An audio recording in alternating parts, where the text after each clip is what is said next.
Welcome, Sagittarius. This is Regina from Pacific Tarot, getting ready to do your full moon reading in Aries.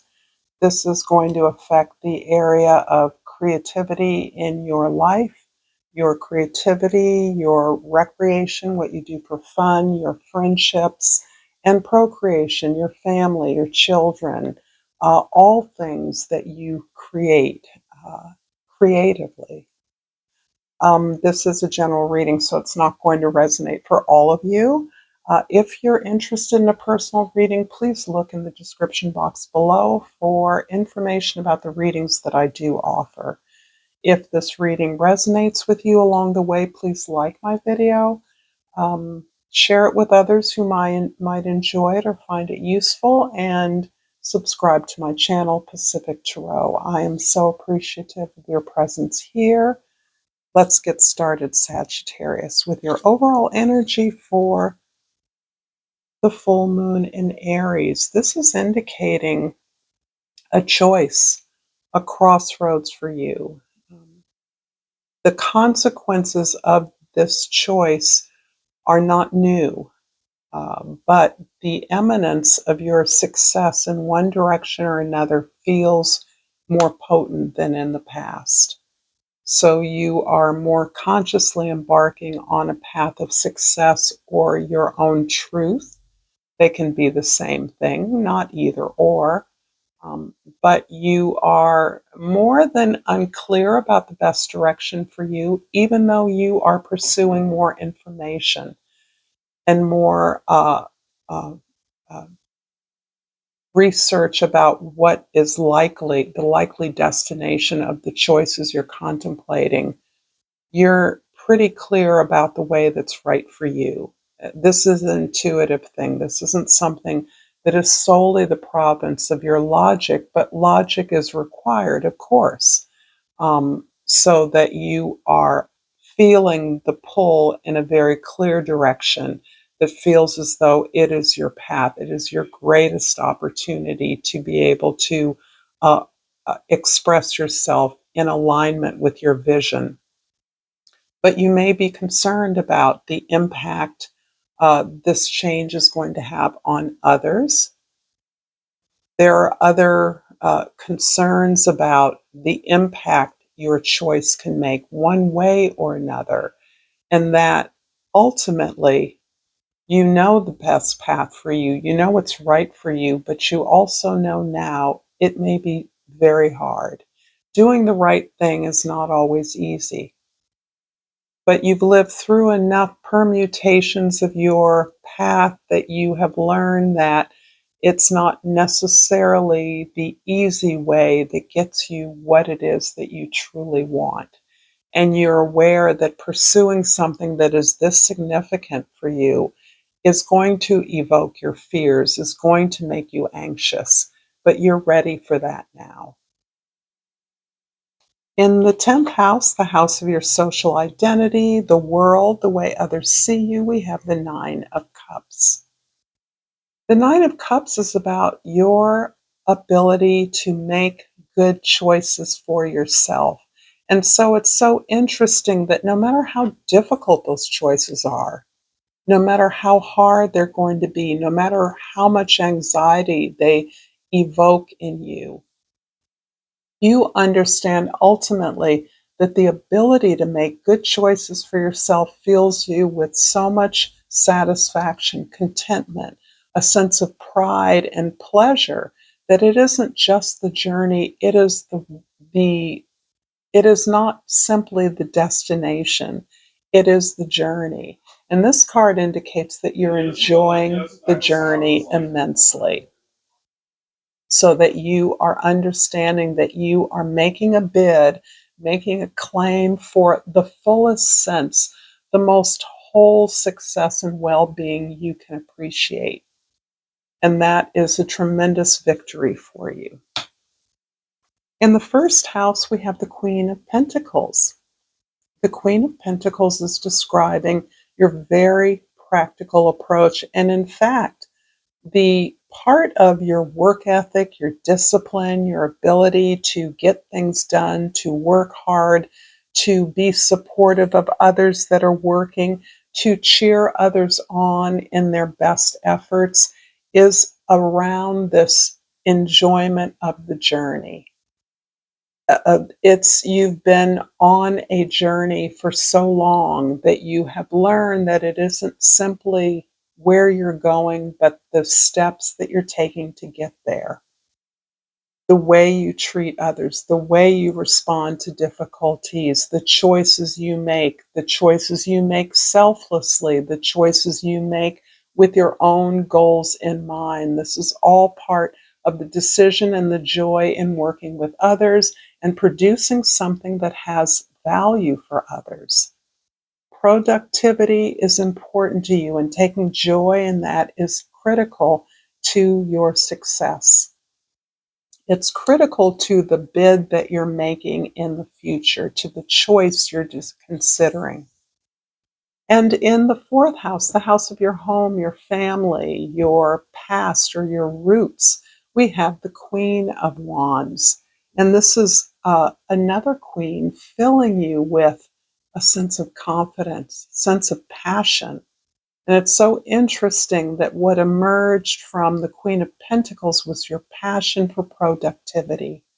This is your passion to express yourself joyously, to enjoy the experience of what you have to offer to the world, to enjoy your gift, to shine. This passion translates itself to others as motivating, a form of leadership, a way that you magnetize the resources that you want. Your determination is what excites others as well. In the seventh house of your significant others, we have the High Priestess. This is feeling to me as though you are making a claim for something beyond what you have been shown in this life. Because this is the seventh house, the house of our significant partnerships and relationships, the house of a mate, of a long-term mate, of a soulmate, it is telling me that your picture, your received picture, does not match your sense of your potential in this area. It means to me that you have never relinquished the idea of a partner. You may be in a long-term partnership that is productive, that is successful, but that does not match a conventional picture that resonates with much of the world. Your freedom, your independence of thought, your independence of path, destination may be strikingly different from your partner's. You may never have pursued a model of relationship that is conventional because your freedom, your authority is essential to that. You are able to reflect on many experiences, perhaps many lifetimes, with regard to soul bonds and not just exclusive to a romantic or a marital partner.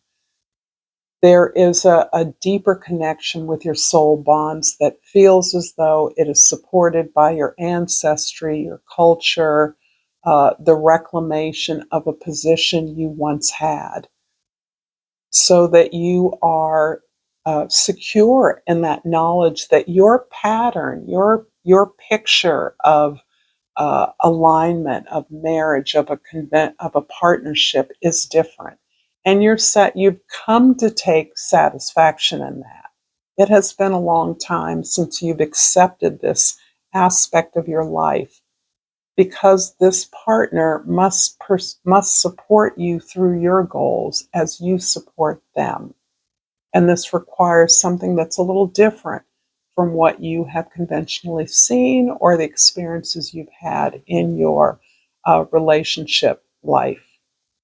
I hope that's making sense. I'm clear about that. If this reading is resonating with you so far, please like this video, please share this with others, and please subscribe to my channel yet again. And I pulled relationships. I'm attracted to those people who serve my higher good. So it's so interesting that the theme of relationships comes clear here. And it appears to me that you are not making an eminent choice on the basis of a relationship, but that choice is actually leading very directly to a significant relationship for you. It's helping you to change the tone of your relationships. In other words, if perchance you are a caretaker, if perchance you have an issue with overgiving, enthusiastic innocence in your relationships, this is actually by pursuing a goal that advances your vision, you're actually approaching relationships that are aligned with your higher self.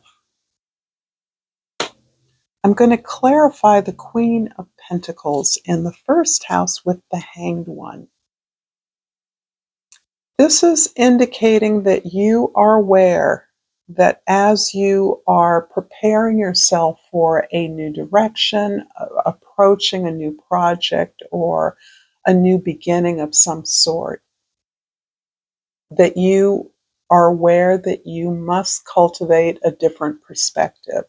You must open up to the perspectives of others and to a higher perspective, one that does not put individuals in conflict or in confrontation with one another, one that sees the critical importance of a larger plan and everyone's position in that plan.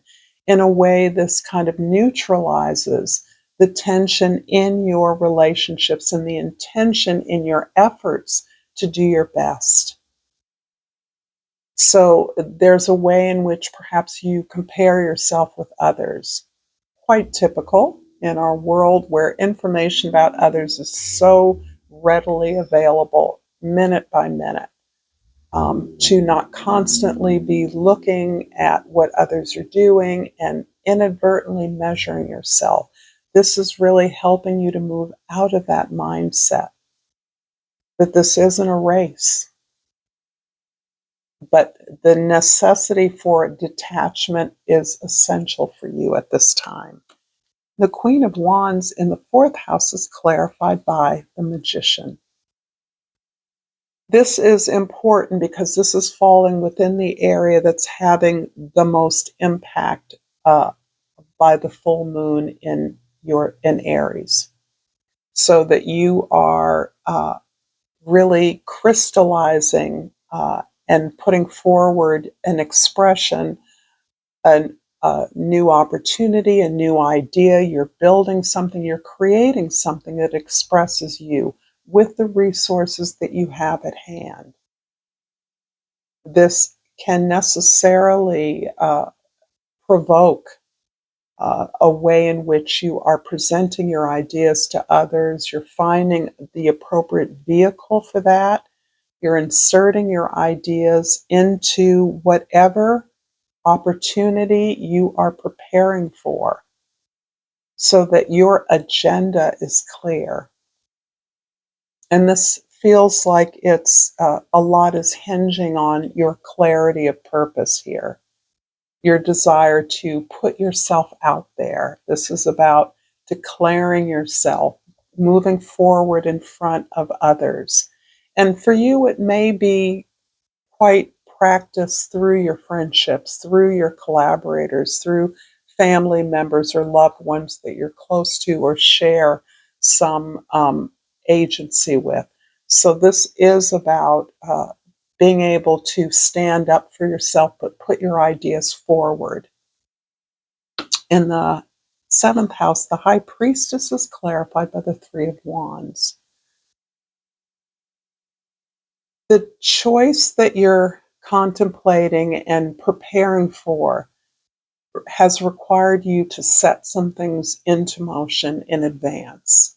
for instance, how you've been researching this idea that you're planning on presenting, an appropriate network or colleagues or contacts, people that you bounce ideas off of or who you are engaging in for deeper dialogues around your plans.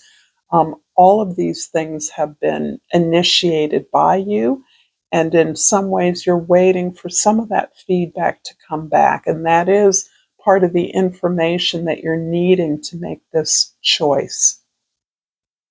That you are holding yourself back so that you can get adequate feedback to move forward. This setup is really about you addressing your service, your talents to an unfamiliar audience and making sure, almost measuring your ideas, testing them out in with colleagues perhaps further afield or in a different region or area. And in the 10th house, the Nine of Cups is clarified by the Five of Pentacles. Cards feel thick. This is about the change that you're making in your economic fate. This is about no longer staying in the box that you've been assigned to, no longer accepting the label that has limited or restricted your participation or the things that you pursued in the past.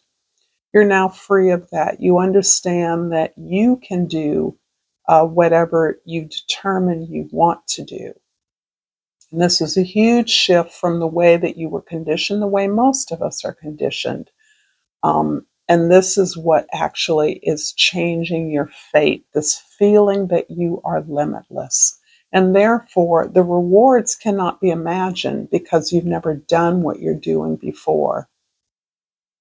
And you've never done it in this way. So this is really a bid for having it all, being abundant, being successful, being of service, enjoying what you do.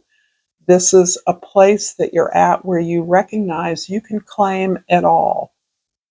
And none of it is exclusive to any other element. It all works together for you.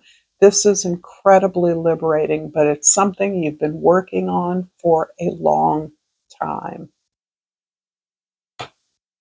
I'm going to finish up this reading, Sagittarius, with a yogic path oracle and a few flipped over. And I'm going to pick the first one that flipped, which is Sarasvati. And give me a minute to look this up.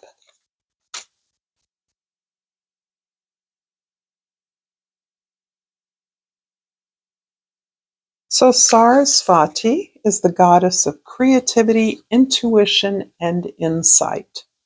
She appears when you surrendered to creativity, the endless stream that we only catch glimpses of, but can feed us for life. She's the sacred river, flowing with divine wisdom, nourishing us with nectar for the soul, art, music, dance, and literature. You may draw upon Sarasvati when new ideas are flourishing and you're channeling universal wisdom.